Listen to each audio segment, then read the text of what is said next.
সোহেলি এখনো তারা পৌঁছাননি। আমি এই মুহূর্তে যে খবর, তারা খাগড়াছড়ি শহর থেকে আরো বেশ কয়েক কিলোমিটার পিছনে অর্থাৎ আগে গুইমারা বাজার তারা ক্রস করেছেন। আমরা একটু সামনে এসেছি এবং খাগড়াছড়ি মেন সদরের যে শাপলা চত্বর সেখানে কিন্তু সমাবেশ হওয়ার কথা রয়েছে এবং সেখানে যাবতীয় প্রস্তুতি কিন্তু এখানকার যারা নেতাকর্মী আছেন, দলের নেতাকর্মী তারা কিন্তু নিয়ে রেখেছেন।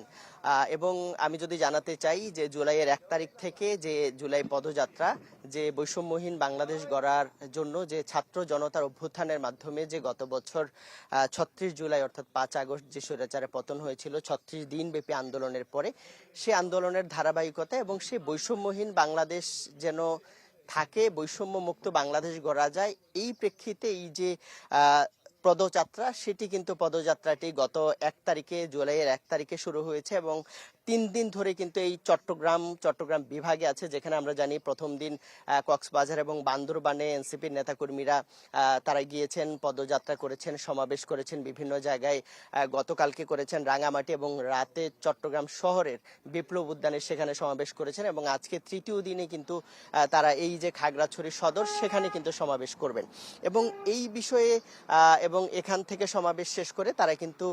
চট্টগ্রামের যে পার্বত্য চট্টগ্রাম বা 5 জেলা, যেটি বৃহত্তর চট্টগ্রাম শেষ করে ফেনীর উদ্দেশ্যে আজকেই সমাবেশ শেষে রওনা দিবেন। তো এখানে আসলে সারা বাংলাদেশের যে পদযাত্রার কর্মসূচি, একই বক্তব্য আসলে, যে বৈষম্যহীন বাংলাদেশ,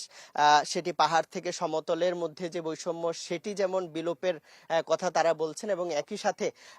যে বৈষম্যহীন বাংলাদেশের কথা বলা হচ্ছে, অন্যায় দুর্নীতি বা নতুন করে আরো কোনো যেন স্বৈরাচার জন্ম না নিতে পারে, সেই বার্তাগুলো কিন্তু তারা বিভিন্ন জায়গাগুলোতে দিচ্ছেন এবং বিশেষ করে এই যে পার্বত্য অঞ্চলগুলোতে আমরা যেটি দেখছি, যে দীর্ঘদিন ধরে এটি কথা আছে যে পাহাড়ে নানা ধরনের বৈষম্য আছে, সেখানে পাহাড়ি বাঙালির মধ্যে যে সম্প্রীতি সেটি অনেকটা কমে এসছে। সেক্ষেত্রে এই সম্প্রীতি গুলো যেন বাড়ানো যায় এবং যার যার যে দাবি, সেই দাবিগুলো যেন সবাই মিলে আলোচনা করে সবার পরামর্শ অনুযায়ী একটি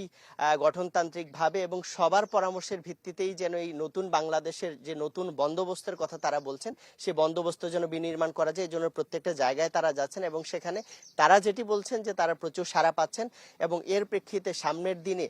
পুরো বাংলাদেশে তারা একটি বৈষম্য মুক্ত,